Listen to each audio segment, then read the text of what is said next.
तो दिल खोल के स्वागत करूंगा आप सभी प्रिय विद्यार्थियों का बिहार एकेडमी के CO2 प्लेटफॉर्म पे और बिहार डीएलएड एंट्रेंस 2024 की एग्जाम और पॉइंट व्यू से गाइस आज की जो ये सीरीज हम लोग लेकर आए हुए हैं आपके लिए बहुत ही ज्यादा महत्वपूर्ण होगा। ओके, क्योंकि गाइस आज की सीरीज में हम लोग समान अध्ययन के काफी तमाम इंपॉर्टेंट क्वेश्चंस को देखने वाले हैं जो कि आपके बिहार डीएलएड एग्जाम में डायरेक्ट वो क्वेश्चन पूछे गए हैं या कहीं ना कहीं ये क्वेश्चन 2024 के एग्जाम और पॉइंट व्यू से जो है काफी महत्वपूर्ण होगी क्योंकि ये डायरेक्ट क्वेश्चन किए जा सकते हैं आपके बिहार डीएलएड एंट्रेंस एग्जाम की जो पेपर आप लोगों को मिलेगी।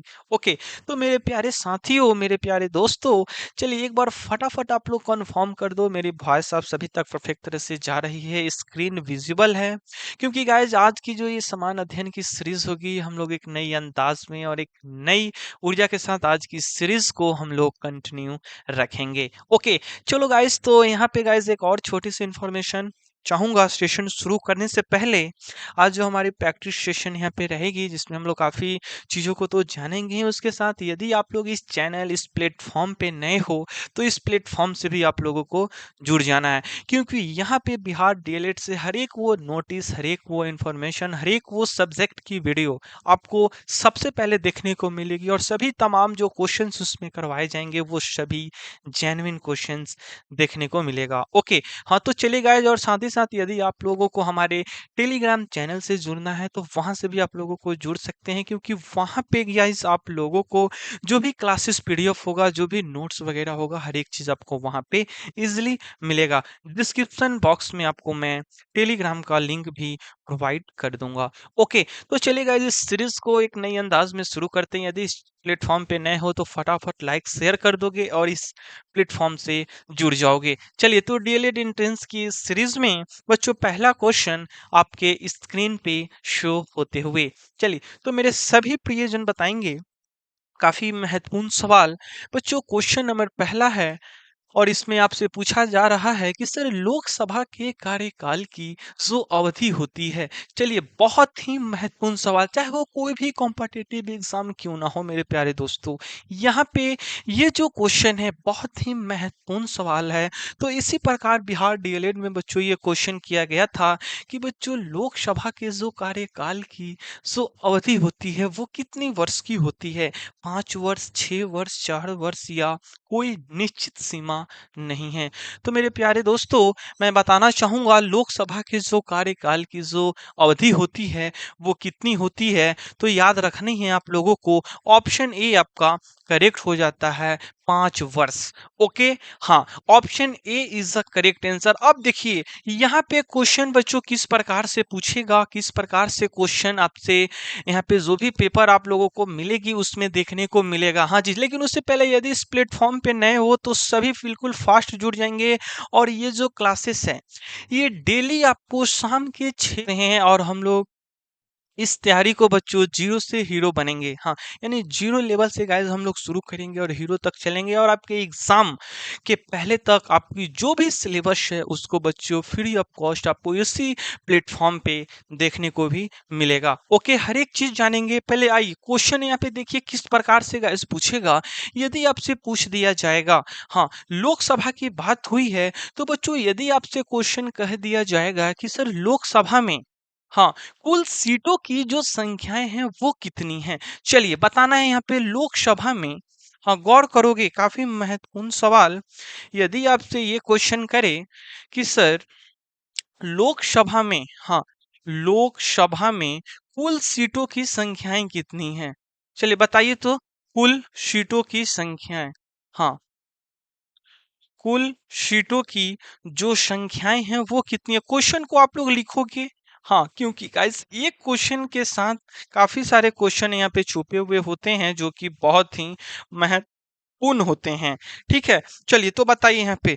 हाँ, लोकसभा में कुल जो सीटों की जो संख्याएं हैं ना वो कितनी हैं, तो याद रखोगे, याद रखोगे बच्चों, कितनी है, तो 552 है। क्लियर है? हाँ जी, क्लियर है। चलो, यदि आंसर पता है तो आप लोग लाइव चैट में अपना आंसर भी दे सकते हैं, ताकि मैं समझ सकूँ कि आप लोगों को बच्चों इस चीज़ का नॉलेज है, इस चीज़ से आप लोग रूबरू हो। लेकिन यदि आपसे ये पूछे कि वर्तमान समय में लोकसभा में बच्चों कितनी सीटें हैं?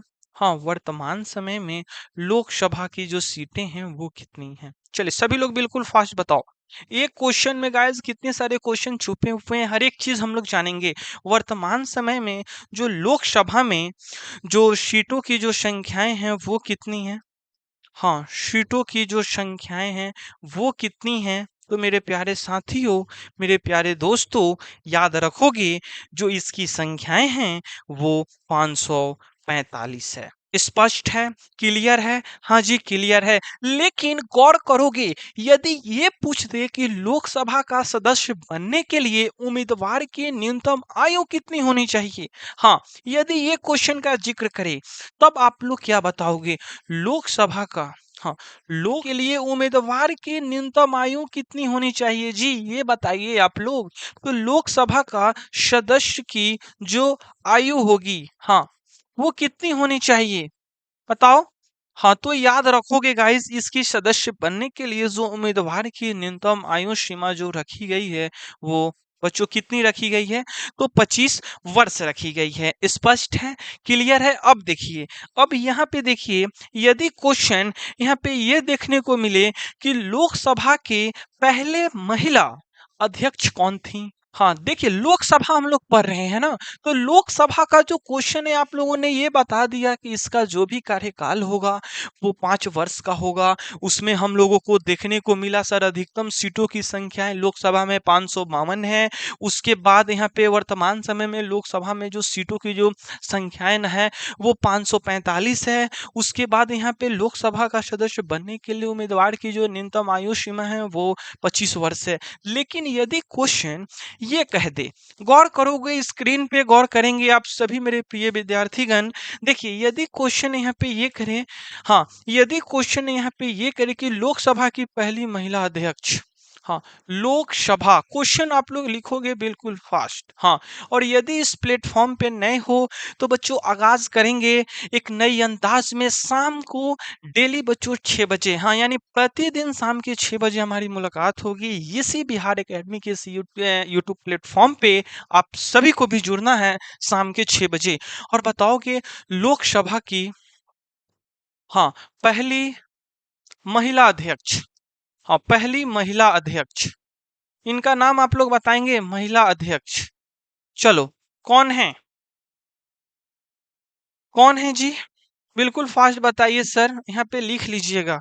जो लोकसभा की पहली जो महिला अध्यक्ष थी ना, वो और कोई नहीं, आपके बिहार डीलिट की एग्जाम में गए ये सभी तमाम क्वेश्चन से यहाँ पे किए गए हैं। ठीक है, हाँ, तो यहाँ पे याद रखोगे मीरा कुमार।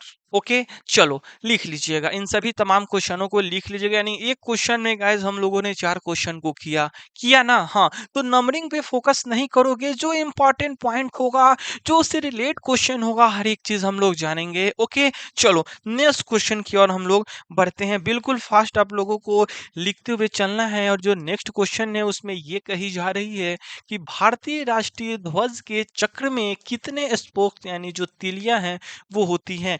आप सभी मेरे प्रिय दोस्तों जानते हो कि सर भारतीय राष्ट्रीय ध्वज की जो स्पोक्स यानी जो तिलियां होती हैं गाइस, ठीक है, उसकी जो संख्याएं हैं वो कितनी हैं?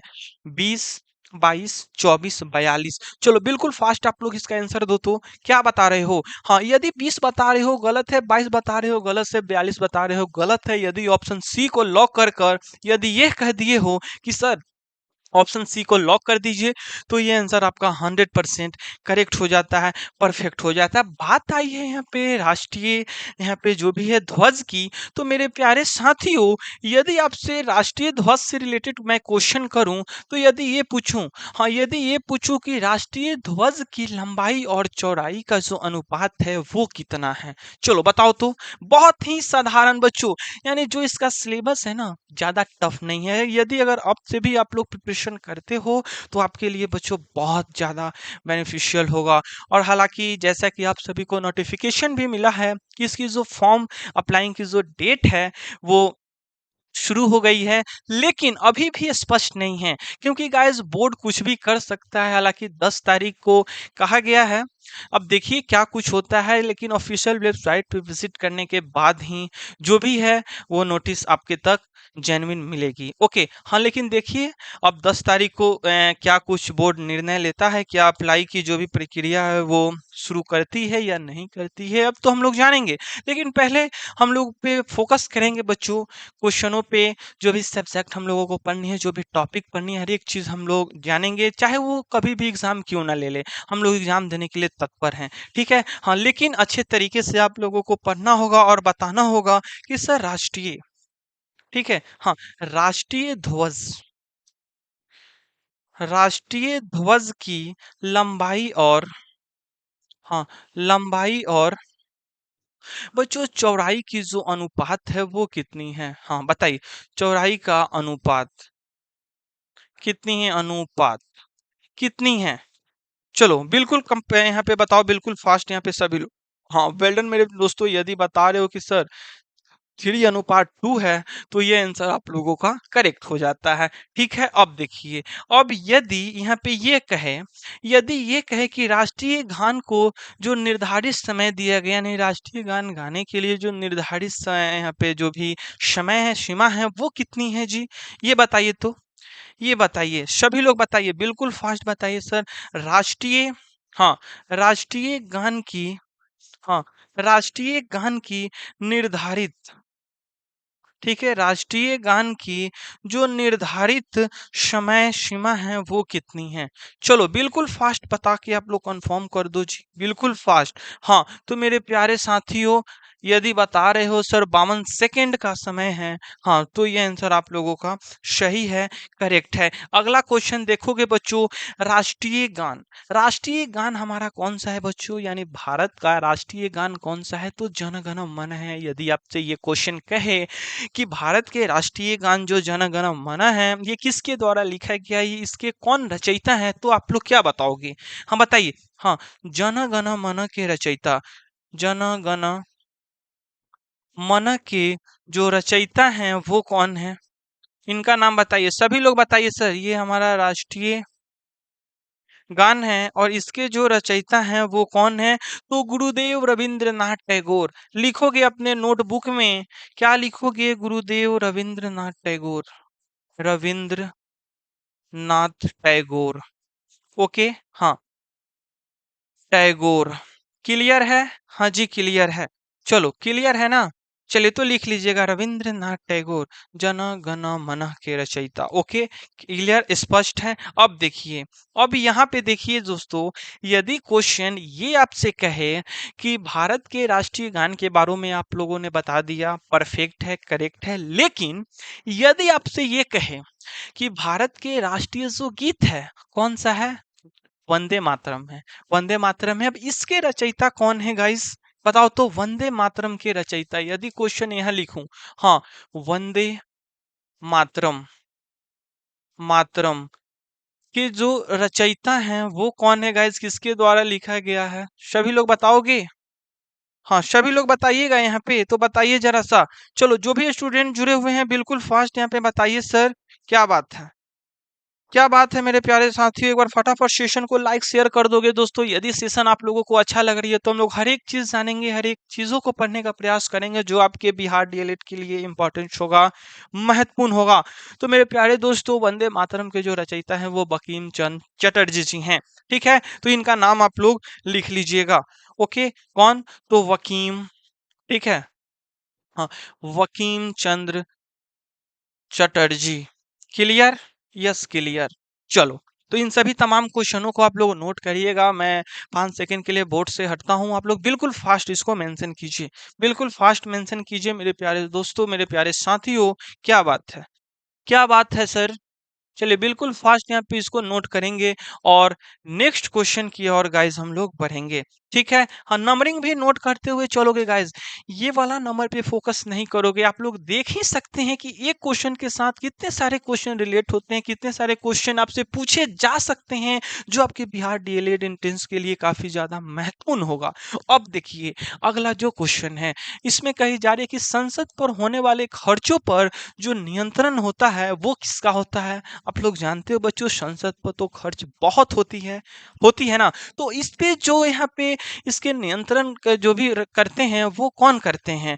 राष्ट्रपति करेंगे, प्रधानमंत्री, वित्त आयोग या नियंत्रक एवं महालेखा परीक्षक। चलिए आप लोग बिल्कुल फास्ट यहाँ पे लॉ करके करोड़पति का बच्चों जो भी यहाँ पे है यहाँ पे जीत सकते हैं। चलिए बताइए सर। तो यदि आप लोग ऑप्शन ए की ओर बढ़ रहे हो, ऑप्शन बी की ओर बढ़ रहे हो, ऑप्शन सी की ओर बढ़ रहे हो, तो आपका 200% गलत है। लेकिन यदि ऑप्शन आप डी की ओर बढ़कर ये बता रहे हो कि सर संसद पर जो खर्च होता है उसका नियंत्रण बच्चों और कोई नहीं, सीएडी, हाँ, यानी कंप्ट्रोलर एंड ऑडिटर जनरल के द्वारा बच्चों किया जाता है, जिनको बच्चों नियंत्रक एवं महालेखा परीक्षक हम लोग कहते हैं, जानते हैं। ओके, चलिए अब देखिए, अब यहाँ पे देखिए ऑप्शन डी तो आप लोगों ने करेक्ट कर दिया, ठीक है। अब लेकिन बच्चों जो ये सीएजी जो ये पोस्ट पे जो व्यक्ति है, जो कि संसद पर होने वाले खर्चों का बच्चों देख रेख करते हैं, इन्हीं के हाथ में हर एक चीज होती है कि कैसे क्या कुछ होगा वहां पे। लेकिन यदि क्वेश्चन ये ना कहकर आपके बिहार डीएलएड की एग्जाम में यहाँ पे ये कह दे कि सर सीएसजी की नियुक्ति जो है वो किसके द्वारा की जाती है, तो अब आप लोग क्या बताओगे। चलिए बताइए। हाँ, नियंत्रक एवं महालेखा परीक्षक सीएसजी की जो नियुक्ति होती है, हाँ, वो किसके द्वारा की जाती है। सभी मेरे प्रियजन बताएंगे, बिल्कुल फास्ट, बिल्कुल फास्ट बताओगे सर। सीएसजी की जो नियुक्ति होती है ना सर, वो किसके द्वारा होती है, याद रखोगे राष्ट्रपति जी के द्वारा होती है। स्पष्ट है। हाँ, यानी भारत के प्रेसिडेंट के द्वारा बच्चों इनकी क्या होती है, तो नियुक्ति होती है। अब बात आएगी कि सर नियुक्ति तो हो जाएगी, लेकिन इनका जो कार्यकाल होगा वो कब तक रहेगा। जैसा कि लोकसभा का आप लोगों ने 5 साल बताया, इसी प्रकार बच्चों नियंत्रक एवं महालेखा परीक्षक यानी जिनको सीएजी हम लोग जानते हैं, तो इनकी जो भी कार्यकाल होगी, हाँ, कार्यकाल वो कब तक होगा, चलो बताओ, वो कब तक होगा। तो मेरे प्यारे साथियों, यदि बता रहे हो सर, यदि बता रहे हो कि सर 6 वर्ष, हाँ, या 65 साल की उम्र, ठीक है, हाँ, 65 साल की आयु, याद रखोगे, याद रखोगे सर।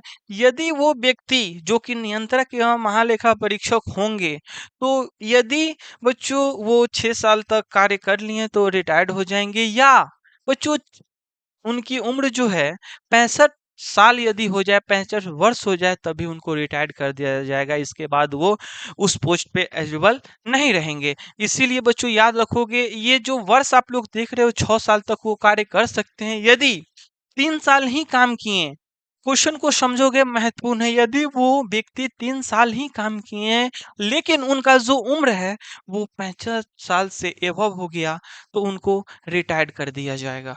याद रखोगे। तो ये इंपॉर्टेंट क्वेश्चन को आप लोग अच्छे तरीके से मेंशन और जो भी है लिखोगे, ठीक है। चलिए, क्या बात है, नेक्स्ट क्वेश्चन की गाइस हम लोग बढ़ेंगे, नेक्स्ट क्वेश्चन की हम लोग बढ़ेंगे, ठीक है। नेक्स्ट क्वेश्चन आपकी स्क्रीन पे है सर, और इसमें पूछी जा रही है कि वेलिंगटन ट्रॉफी जो है वो किससे संबंधित है। बिहार डीएलएड की एग्जाम में बच्चों बहुत ही महत्वपूर्ण सवाल आपकी स्क्रीन पे, नौका दौड़, हॉकी, फुटबॉल या क्रिकेट। हाँ, वेलिंगटन जो ट्रॉफी है आखिर वो किस खेल से संबंधित है, क्वेश्चन किया जा सकता है, महत्वपूर्ण है।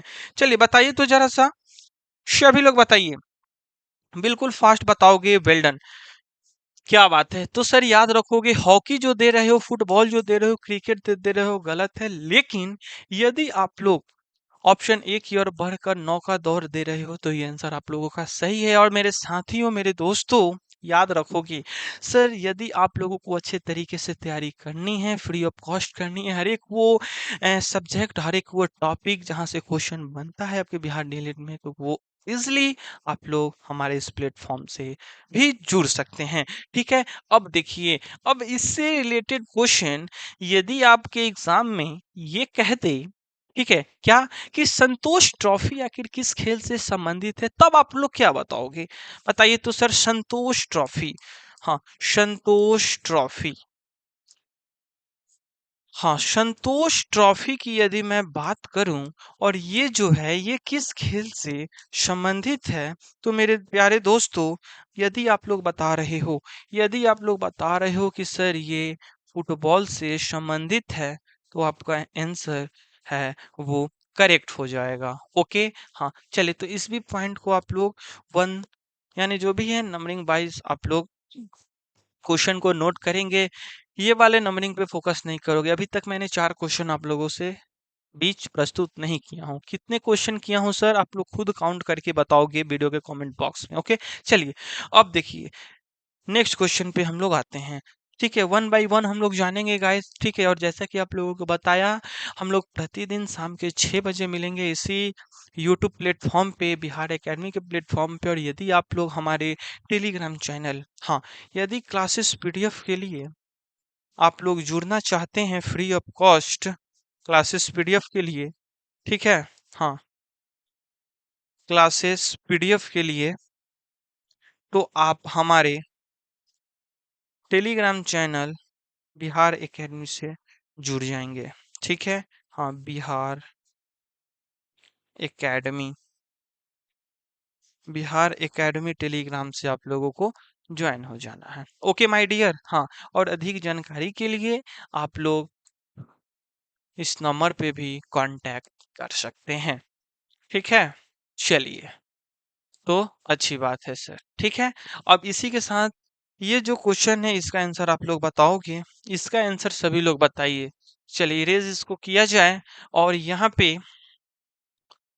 हर एक क्वेश्चन आप लोगों को देखने को मिल रहा है दोस्तों। चलिए बिल्कुल फास्ट बताइए, बिल्कुल फास्ट बताइए सर, यह आकार में दूसरा सबसे बड़ा ग्रह है। यदि क्वेश्चन ये कह दे, आपके समान अध्ययन की जो भी पेपर होगी, जो भी क्वेश्चंस देखने को मिलेगा, यदि ये कहे कि सौर मंडल का ऐसा कौन सा ग्रह है जो आकार में दूसरा सबसे बड़ा ग्रह है, अरुण, बृहस्पति, मंगल या शनि, किस ऑप्शन को लॉक कर रहे हो जी? बिल्कुल फास्ट बताओ, बिल्कुल फास्ट बताओ। वेल्डन मेरे प्यारे दोस्तों, यदि ऑप्शन डी को लॉक करके ये बता रहे हो कि सर सौर मंडल का जो दूसरा सबसे बड़ा ग्रह है ना, वो शनि है, तो मेरे प्यारे साथियों, ये आंसर आप लोगों का 100% सही हो जाता है, परफेक्ट हो जाता है। लेकिन यदि ये कहे, हाँ, लेकिन ये कहे सर, चलिए बताइए, हाँ, कि सर दूसरा तो बता दिया, लेकिन पहले की बात करें तब आप लोग क्या बताओगे सर? सौर मंडल का पहला सबसे बड़ा जो ग्रह है वो आखिर कौन सा है?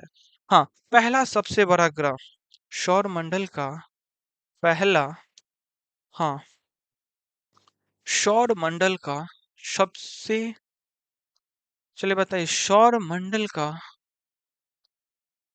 सबसे, हाँ, पहला सबसे बड़ा ग्रह, सौर मंडल का पहला सबसे बड़ा ग्रह, हाँ, सबसे, हाँ, सौरमंडल का पहला सबसे बड़ा ग्रह आखिर कौन सा है? चलो बिल्कुल फास्ट बताओ, बिल्कुल फास्ट बताओ। तो यदि मेरे दोस्तों आप लोग बता रहे हो कि सर और कोई नहीं, बृहस्पति है, तो यह आंसर आप लोगों का करेक्ट है, परफेक्ट है। अब अगली क्वेश्चन देखोगे, यदि क्वेश्चन ये कहे कि सौर मंडल का सबसे चमकीला ग्रह कौन सा है गाइस? किस ग्रह को हम लोग चमकीला ग्रह से जानते हैं? चलिए, चमकीला ग्रह, हाँ, क्वेश्चन को लिखोगे आप लोग, मैं शॉर्ट फॉर्म लिख रहा हूँ, आप लोग लॉन्ग फॉर्म में क्वेश्चन को लिख कर बच्चों लर्न करोगे। यदि आप लोगों को एक अच्छी कॉलेज चाहिए तो, ठीक है, चलिए, हाँ, और आपका एग्जाम बहुत बेस्ट जाए इसके लिए आप लोगों को लिखना होगा। और यहाँ पे देखिए चमकीला, हाँ, चमकीला ग्रह की यदि मैं बात करूं, और यदि आपसे ये कहे कि चमकीला ग्रह से हम लोग किस ग्रह को जानते हैं, तो सर याद रखोगे वो और कोई नहीं, शुक्र ग्रह है। ओके, हाँ, ये शुक्र ग्रह है। चलिए, नीला ग्रह से गाइस आप लोग जानते हो, जिस पे हम लोग हैं, यानी पृथ्वी को बच्चों कहते हैं। क्लियर है? अब देखिए, यदि बिहार डीएलएड की एग्जाम में क्वेश्चन का जिक्र किया गया था यदि आप लोग पढ़े होंगे पीवाईक्यू तो आप लोगों को पता होगा सर, वहां पे क्वेश्चन जिक्र किया गया था कि भोर का तारा या बच्चों साज का तारा से हम लोग किस ग्रह को जानते हैं। तो आप लोग क्या जानते हो बताओ तो। हाँ, यदि यहाँ पे ये पूछे कि भोर का तारा, हाँ भोर का तारा या साँझ का तारा या साँझ का तारा, ठीक है, से हम लोग किस ग्रह को जानते हैं? क्या आप लोग बताएंगे? क्या आप लोग बताएंगे सर? हाँ, तो मेरे प्यारे दोस्तों याद रखोगे ये जो है ना और कोई नहीं, हम लोग शुक्र ग्रह को ही जानते हैं। शुक्र ग्रह को ही जानते हैं सर। तो यहाँ पे चलिए, ये सभी तमाम यहाँ पे क्वेश्चंस हो गया, बहुत अच्छा है। चलिए तो आप लोग नोट कर लीजिए। अब एक लास्ट क्वेश्चन गाइस मैं आप लोगों से कहना चाहूंगा, पूछना चाहूंगा, नंबरिंग देकर आप लोग हर एक क्वेश्चन को मेंशन किए होंगे, तो उस नोटबुक में, ठीक है, इन सभी तमाम क्वेश्चनों को नोट करने के बाद लास्ट में ये भी क्वेश्चन आप लोग लिखोगे कि सर सौर मंडल का, हाँ सौर मंडल का, हाँ सौर मंडल का सबसे सबसे नजदीकी ग्रह, हाँ नजदीकी ग्रह कौन सा है? चलो बताओ तो। सौर मंडल का सबसे नजदीकी ग्रह से हम लोग किस ग्रह को जानते हैं? मैं चाहूंगा आप सभी प्रिय विद्यार्थी इस वीडियो के कमेंट बॉक्स पे आप लोग इस प्यारे से क्वेश्चन का आंसर दो। ओके, हाँ, और जैसा कि गाइस आई होप आज की जो ये लेक्चर थी, आज की जो ये क्लास थी, आप लोगों को अच्छा लगा होगा। यदि अच्छा लगा तो अपना फीडबैक जरूर दीजिएगा, ताकि मैं ये समझ सकूं कि आप लोगों को ये क्लासेस काफ़ी अच्छा लगी। तो ये सीरीज़ को मैं कंटिन्यू रखूंगा और प्रतिदिन हमारी मुलाकात शाम के 6 बजे होगी बिहार एकेडमी के इस यूट्यूब प्लेटफॉर्म पे। ओके, तो चलिए मेरे प्यारे दोस्तों, फटाफट एक बार लाइक कर दोगे, शेयर कर दोगे, ताकि और भी आपके भाई बंधु मित्र जो होंगे जो बिहार डीएलएड एंट्रेंस की तैयारी कर रहे हैं उनके लिए ये बेनिफिशियल सभी तमाम क्वेश्चंस हो सके, ठीक है, और एक अच्छा कॉलेज पाने के लिए उनके लिए बच्चों ये काफी रहे।